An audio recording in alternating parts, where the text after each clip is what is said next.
So I'm going to do things a little bit differently this morning. A lot of times when you're listening to a message, you're waiting to know at the very end what's the thing you need to take away with. I'm going to give it to you at the very beginning. I'm going to explain all of your behavior in just one moment. Everything you've ever done, everything you will ever do, I'm going to explain to you right now if you want to know. Everything you will ever do, everything you've ever done is driven by one of two things.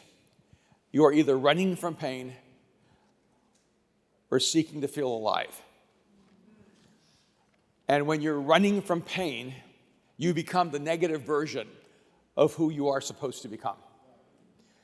Because you're running from very places that you might have actually begun to find life if you could press through. But we're all also searching for life. We're seeking to feel, to be alive. And sometimes we lie to ourselves. We take on the illusion of something that feels like we're alive, but it's not really being alive because of the consequences. Have you ever felt a moment of pleasure, you thought, I'm so alive, and then 30 minutes later, you're like, I wish I were dead? There are moments in life that will steal your life even as you search for life. But if you can understand that there are two forces pulling at you, and one is this need to run from pain, and this other is this need to move toward life, you'll begin to understand yourself. And the reason I want to highlight that is that we're on this journey through the Gospel of John. We're in chapter 11. It's about halfway through the entire story. And in this moment, John begins to unwrap for us Jesus' view of reality. And in this extraordinary moment, he begins to help us understand that what we think of as a linear reality is actually more complicated than that. Because when we think about life and death or time and eternity, we normally think of them as separate entities. But we experience things in a much more complex way. We live in a reality where we have darkness and light. We live in a reality where there's hope and despair. We live in this reality where there's joy and sorrow, hate and love. And we understand that it's more like a helix. They're interwoven and inseparable to us. But when we think of life and death, we think of it as linear. You live, then you die. And then who knows?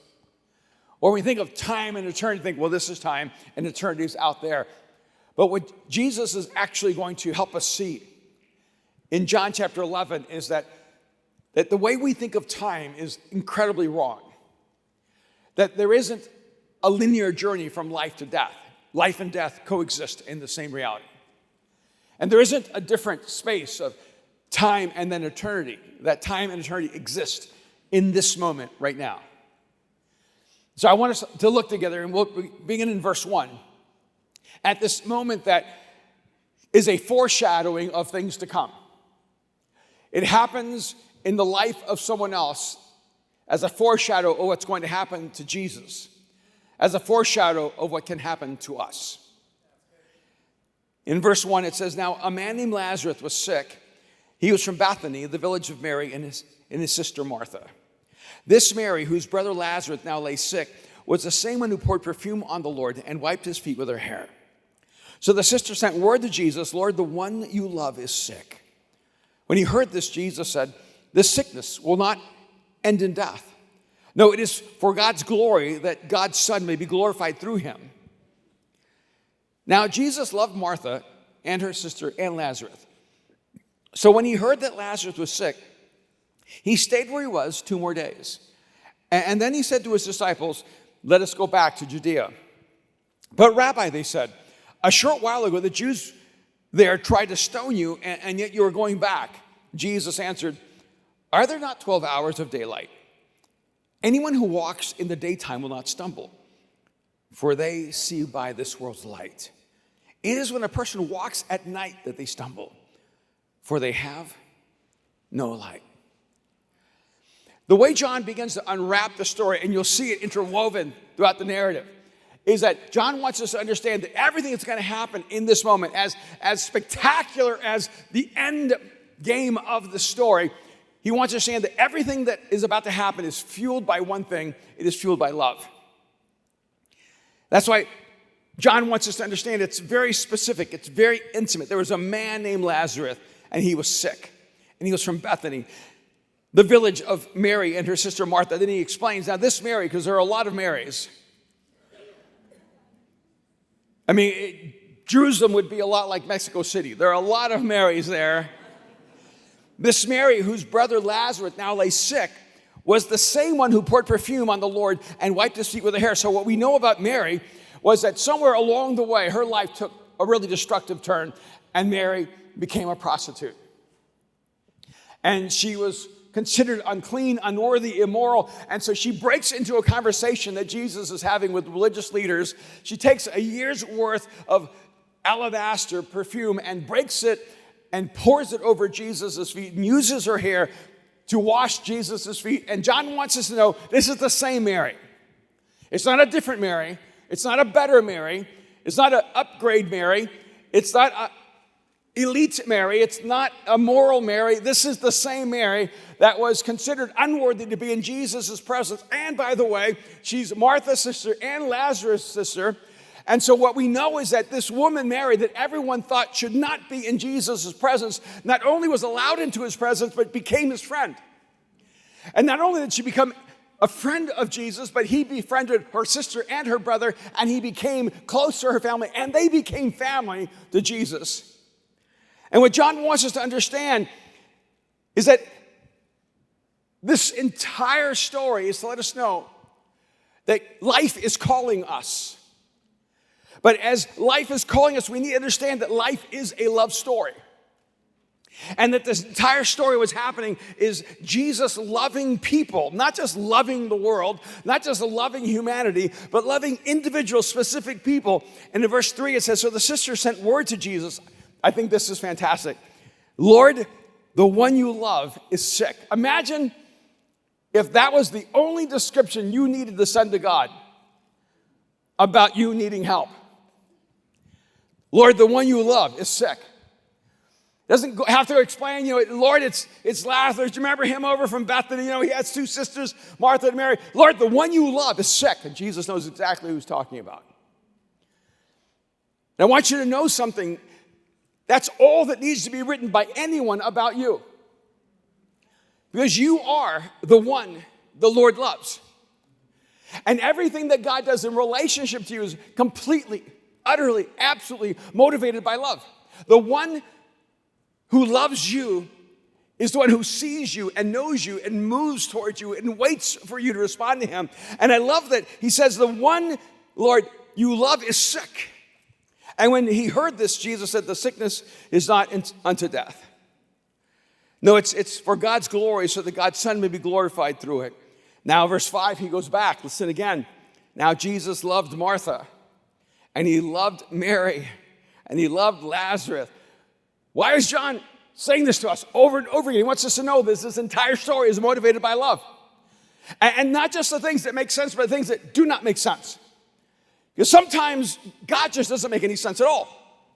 In fact, the story continues and it becomes oblique, it becomes difficult to understand. He looks at his disciples and he says, it says that when he heard that Lazarus was sick, what do you do when you hear someone you love is sick? You get up and you go, right? When you hear someone you love is sick, you move toward them. But it says, so when he heard that Lazarus was sick, he stayed where he was 2 more days. I'm going, John, what are you talking about? That's not a so moment. I hear he's sick, so I stayed around. That's a what are you doing moment. And that's the problem, is that so oftentimes we're in that sentence in the story of God with us where we just don't know why God is doing what he's doing. God, I need you. I need help. I'm desperate. I'm a mess. And God doesn't seem to show up. He's just sort of wandering off somewhere else, waiting for 2 more days. And then one of the great frustrations in life is that we want God to show up the moment we want him to show up, not the moment we need him to show up. Because sometimes we want God to show up the moment we've messed up. Right after our bad choice, before the bad consequence. Right? God, I just need you to show up right now because I really messed up. And if you don't show up right now, my life is going to get worse. But he lets 2 days go by, 3 days, 4 days, and your life's a mess. And now you're mad at God. God, this would not have happened to me if you had showed up. And God's like, no, actually, it wouldn't have happened to you if you hadn't have done that. Yeah, but I did it, and then I called out to you, and I was sincere because I really needed help. You guys know I was sincerely waiting. Because you will not learn from your choices if you do not experience your consequences. And God is not about alleviating your pain. God is about transforming your character. And so he waits. He waits until things go worse. And sometimes we want God to alleviate the difficulty of life, and yet we want to become strong enough to deal with all the difficulties of life. How will you ever get stronger if God's always bailing you out? How will you ever develop resilience, determination, integrity, character, if God is always trying to make life easier for you? How about God sometimes needs to wait 2, 3, 4 days until we are in the heat of it, until it's beyond our point of no return, until it's at that place where we desperately need God to show up. So then he waits, and then he says to his disciples, let us go back to Judea. But Rabbi, they said, a short while ago the Jews there were trying to stone you, and yet you're going back. I think Jesus remembered. But they're like, you may not, maybe you were geographically challenged, Jesus. You want to go back to the place people want to stone you. And they're still there, and there are still stones available. So I don't think, Jesus, it's a really good idea to go back. And by the way, Jesus, since we're associated with you, we might get stoned. And then because, we're supposed to be loyal, we might feel obligated to stand in front of the stone. And so let's just not go. Let's just let Lazarus work it out himself. And then Jesus answered, are there not 12 hours of daylight? Anyone who walks in the daytime will not stumble, for they see by this world's light. It is when a person walks at night that they stumble, for they have no light. And if I'm one of the disciples, I'm going, what? What does that have to do with stoning, Jesus? I don't need a poem. I don't need inspiration. I need you not to go where the people who want to kill you are. And sometimes it's so frustrating. You ever just feel like, God, you're not in the right conversation with me? And actually what Jesus is saying to them is this: I always move in the light while you want me to move into the darkness. Because when you're running from pain, you're moving in the darkness. But when you're moving with intention, you're moving toward the light. And so Jesus is actually saying to them, you want me to avoid that place because that's a place of pain for you. And you're just running from pain, but I do not run from pain because I have a higher calling on my life. And in fact, the very place that you're afraid to go because it's a point of pain is the very place where you're going to find you're going to be fully alive. But in all of this, John wants us to know the story of God in your life is a love story. And you might sometimes forget that because you don't know that you're worthy of love. Or you stop believing that you're worthy of love. Or you might start believing that God is not worthy of love because he didn't show up the way you want him to show up. But he wants us to understand that this life of love is worth the risk. So after he had said this in verse 11, he went on to tell them, our friend Lazarus has fallen asleep, but I am going to wake him up. I love that. His disciples replied, well, Lord, if he's sleeping, he will get better. It's like, we don't need to go if he's asleep. And Jesus, of course, had been speaking about his death, but his disciples thought he meant natural sleep. So then he told them plainly, Lazarus is dead. And for your sake, I am glad I was not there, that you may believe. Let's go to him. Then Thomas, I really love Thomas. Thomas, also known as Didymus, because he clearly needs an alias. He says to the rest of the disciples, well, let us also go that we may die with him. I just love that kind of optimism, right? You know what's going to happen? He's going to die. We're going to die. He's stubborn, hard-headed. He refuses to listen. So let's just go ahead and die. He doesn't actually understand why he's going to die. But Jesus is trying to teach them that life is worth the risk.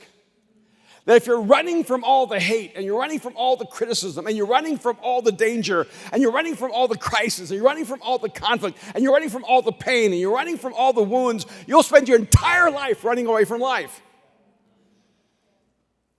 I think some of us are like Thomas, so I don't know really what to do, Jesus, because I believe in you, but you keep insisting on taking me places I don't want to go. So we might just go because we're just going to die with him. It doesn't even occur to him, we might as well go because we're going to live with him. What you'll find in life is that life and love are both a risk. And you will never experience life without love. And you'll never experience love without being alive. And they both are the greatest risk you will ever take. And Jesus is trying to teach them that the story of God that he wants to call you into is a story that has life calling you, but love fueling you. And so, out of their frustration, they followed Jesus. And they couldn't find a way to talk him out of it. If he's asleep, he'll wake up on his own. If he's dead, there's no point in going. And Jesus said, we're going anyway. Because that's where the light is. Are you moving toward the light that God keeps revealing to you day by day? Do you hear life calling you in the morning? And do you move toward that with courage and faith, or do you keep running from the pain? Running because of fear and doubt. But what he wants us to know is that even though this is a love story, the story is not without sorrow. In verse 18, it says, now Bethany was less than 2 miles from Jerusalem, and many Jews had come to Martha and Mary to comfort them in the loss of their brother. When Martha heard that Jesus was coming, she went out to meet him, but Mary stayed at home. Martha said to Jesus, if you had been there, my brother would not have died. I love that level of faith. If you had been here, my brother would not have died. I mean, a lot of people would not have had that much confidence in Jesus. But she's confused. Why would he not show up? Why, if he loved him, would he have delayed? She goes on to say, but I know that even now God will give you whatever you ask. Jesus said to her, your brother will rise again. Martha answered, I know he will rise again at the resurrection at the last day. What she's saying is, that's not really what I wanted from you, Jesus. I didn't want this our thoughts and prayers kind of moment with you, Jesus. I wanted you to show up so my brother wouldn't die. Because I know we'll rise again in the resurrection of the last day, but that doesn't change the pain and the loss we have now. And then Jesus said to her, I am the resurrection and the life. I need you to hear this not simply as a poetic description of who Jesus is, but a radical revolution of our understanding of reality. So they thought that life was a linear experience from life to death and hopefully an afterlife. And Jesus saying that life is something that is present and the resurrection is something that must happen now. Not then, not later. The one who believes in me will live, even though they die. So he doesn't eliminate the reality of death, but for the first time, he's introducing the reality of life. And whoever lives by believing in me will never die. Whoever lives by believing in me will never die. Do you believe this? Yes, Lord, she replied. I believe that you are the Messiah, the Son of God, who is to come to the world. And after she said this, she went back and called her sister Mary aside. The teacher is here, she said, and he is asking for you. When Mary heard this, she got up quickly and went to him. Now, Jesus had not yet entered the village, but was still at the place where Martha had met him. When the Jews who had been with Mary in the house comforting her noticed how quickly she got up and went out, they followed her, supposing that she was going to the tomb to mourn there. When Mary reached the place where Jesus was and saw him, she fell at his feet, which wasn't the first time she had fallen at his feet. Because before she fell at his feet with an alabaster jar of perfume, washed his feet with her tears and her hair. And he was deeply moved in spirit and troubled. Where have you laid him, he asked. Come and see, Lord, they replied. And the next verse is the shortest, most succinct verse in all of the scriptures. And maybe the most profound. Jesus wept. It's hard to imagine God shedding tears. But in this moment, as he felt the sorrow and the loss and the pain and the grief of everyone around him, in this moment, Jesus stands in the intersection between God and humanity, and he wept. And then the Jews said, see how he loved him. But some of them said, could not he who opened the eyes of the blind man have kept this man from dying? This story is filled with sadness and sorrow and grief and loss. And Jesus is in the middle of the story. So why would you ever think your life would not be filled with some pain and sadness and grief and loss and sorrow, even though Jesus is in the middle of your story? It's so odd to me that people use all the pain in the world as proof that God does not exist. Because if God does not exist, we still have all the pain that we use to prove he does not exist. But now we're in that pain alone. Which, by the way, gives us the context for the only explanation of how God can exist and there can be pain in the world. I mean, how many of us wouldn't want God to eliminate all of our pain, all of our sorrow, all of our sadness, all of our disappointment, all of our brokenness, except for one small detail. If God were going to remove all that, he would have to remove your free will.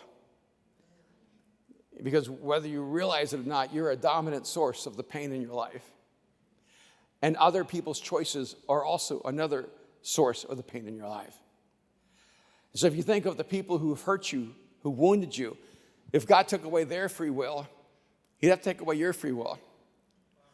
And which means all of us would just become puppets on a string, and we would be perfect, but we would not be able to experience love or to give love. See, the one thing that requires absolute freedom is love. To be perfect doesn't require absolute freedom. If there's a perfect diamond, it's not free. It just is. It just exists. But the moment you have consciousness, the moment you have free will, the moment you are truly, genuinely human, now you have the freedom to choose. And I'm absolutely convinced the reason God designed you with the power to choose is that God designed you with the power to love and to be loved. And as powerful as God is, the one thing God cannot force you to do is to love him. And he chooses not to try to impose that on you. God invites you into love. And what's worse than that, what's more insane than that, is God cannot force you to experience and receive his love. He cannot and will not force you to embrace the one thing that would change your life and make you fully alive. You ever wondered why you do the things you do? Even when they cause you pain, it's because you believe somehow on the other side of that pain is a life you've longed for. You don't choose a career because you have the talent or it's proof that you can succeed. It's you convince yourself in that career you'll be fully alive. You know why you pursue stuff? It's because you believe that if you can have that stuff, you will be fully alive. Even when you date someone, you ever dated someone and all your friends say, "Are you out of your mind?" You know why? It's because they're not in love with him. But you choose someone because when you're with that person, you feel more fully alive. And the reason you commit your life to another human being is when you decide to live my life without that person is to not be fully alive. And so with all the imperfections and all the pain and all the disappointment, you'd rather risk that pain because you've tasted what it means to be alive. God did not create you to not experience pain, as much as maybe you wish that were true. Because if you cannot experience pain, you cannot experience love. In the depth of those moments of despair, those moments where you feel depressed, those moments where you feel alone, that's your soul reminding you that you're designed for life. And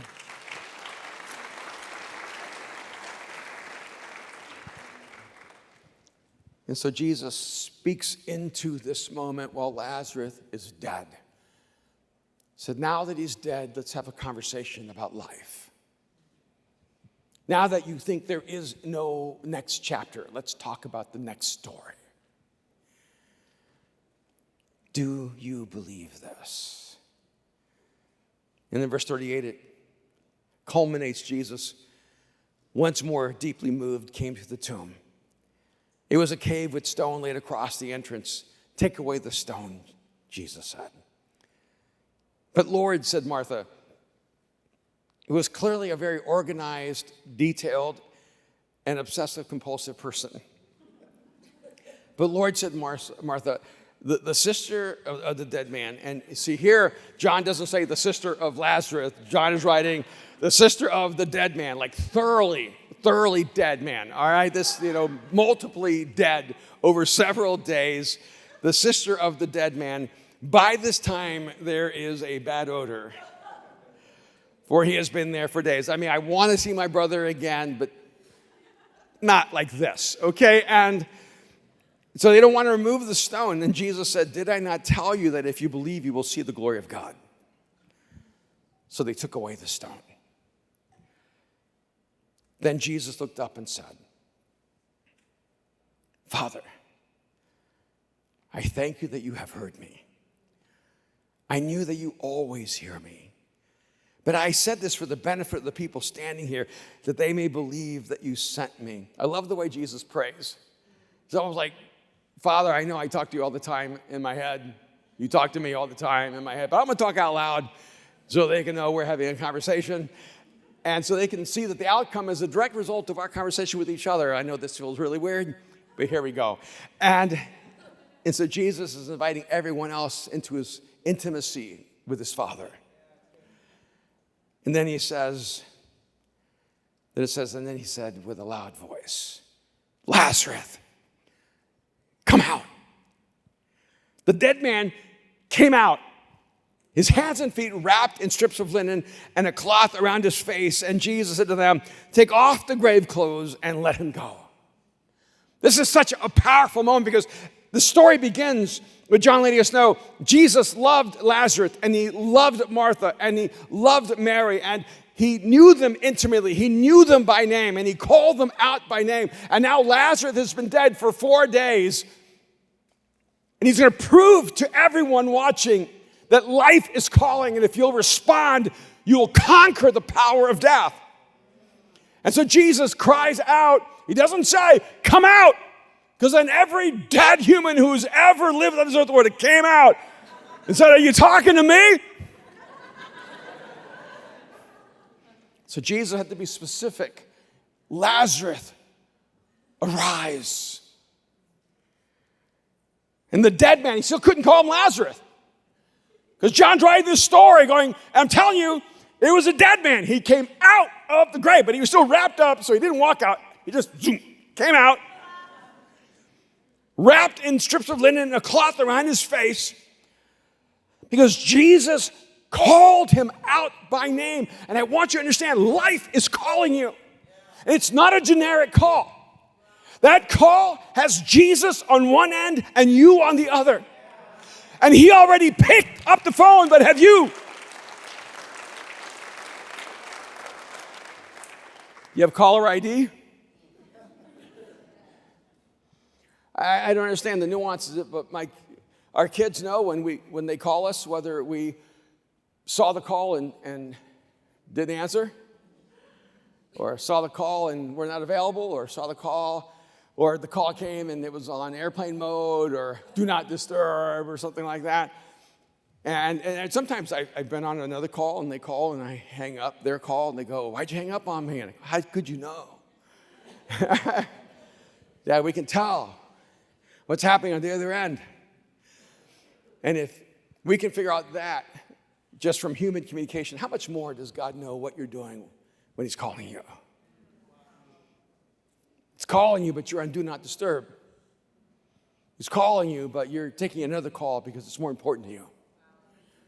He's calling you, and he's calling you to life.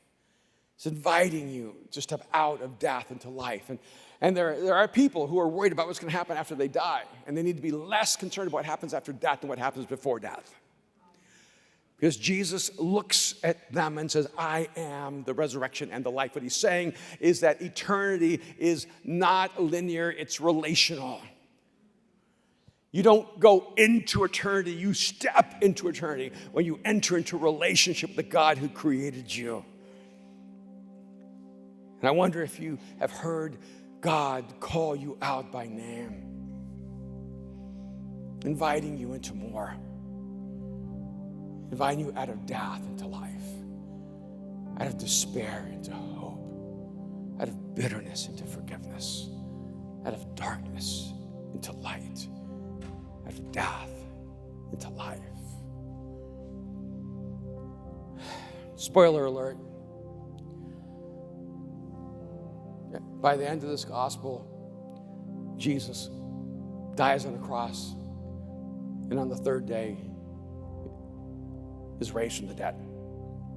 I know if you hadn't read the whole book through, you're going, "Oh, why'd you tell me?" But John chapter 11 is a foreshadowing of what's going to happen. See, Lazarus' resurrection was God's way of letting you know something. See, if Jesus rose from the dead and he had never raised Lazarus, we wonder ourselves, well, maybe that's a one-time thing. Maybe Jesus can conquer death because he's God. What he wants you to know is, no, I conquered death before I conquered death, because I am life and death has never had victory over me.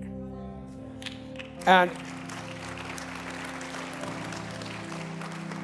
in the same way that Jesus raised Lazarus from the dead, by calling him out by name, Jesus can raise you from the dead by calling you out by name. And what's astonishing to me is that a man who's been dead for 4 days can make a better decision than most of us who simply exist. And if a dead man can hear God call them out to life, don't tell me you cannot hear God's voice calling you.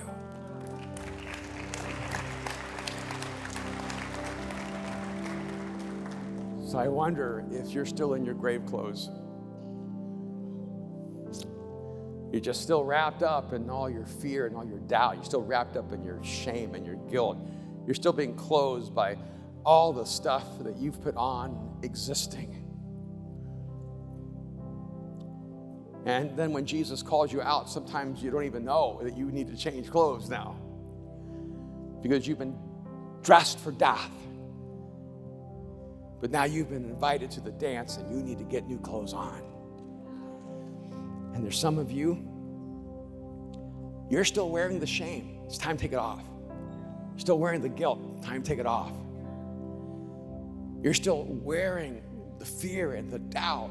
You're still wearing the wounds of your past. It's time to leave them in the tomb and say, that's not who I am anymore. You see, you have pain in your story, but your story is not the pain. Your story is the life.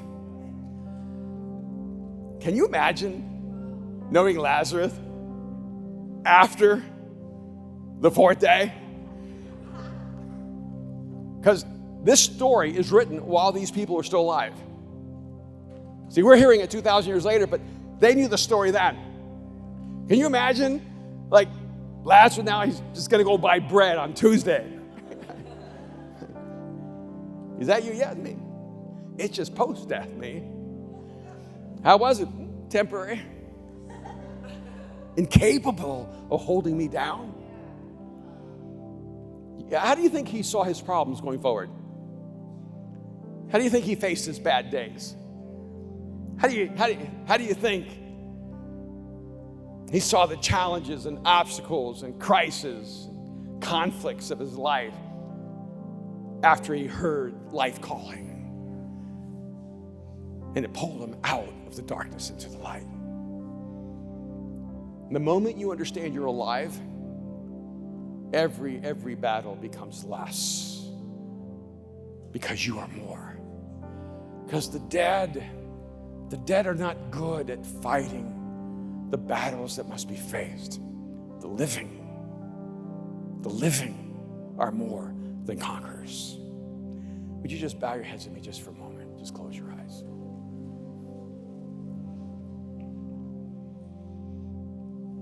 If you're here today and something in your gut tells you, I know God's been calling me.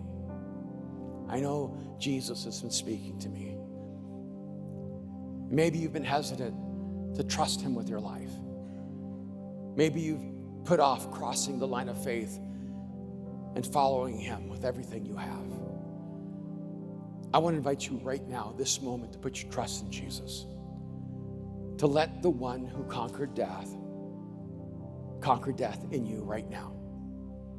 Let Jesus, who is the resurrection and the life, give you life and resurrect you right now. Don't wait for later, this moment. If you're ready to receive God's forgiveness and to receive the life that Jesus wants to give you, would you pray this prayer with me right now? Jesus, I give you my life. Just tell him. Jesus, I give you my life. Jesus, I give you my life. Right now, in this moment, let the relationship with the God who created you begin right now. Let eternity begin in your heart right now. Let life begin in you right now. Existence is a cocoon waiting for you to live. When you invite Jesus into your life, everything changes. If you just prayed that simple prayer, Jesus, I give you my life, I want to pray for you, and I want you to raise your hand right now so I can see you. Right now, just raise your hand if you pray, Jesus, I give you my life. Beautiful, wonderful, it was beautiful. Father, I thank you for each person in this moment who's opened up their life to you. What a beautiful thing to see humans cross from death to life. I pray, Jesus, you would just wrap them up in your love and let them know they belong to you, and that they would know that you will never leave them or abandon them, that everything begins today. We thank you, Father. We pray in Jesus' name. Amen. We just thank God for all those who've responded to him right now. Oh, God. So good. Hey, guys, just one side note as you leave this place and live life this week. There are people all over the city who are just struggling with loneliness, struggling with depression, struggling with a sense of unworthiness.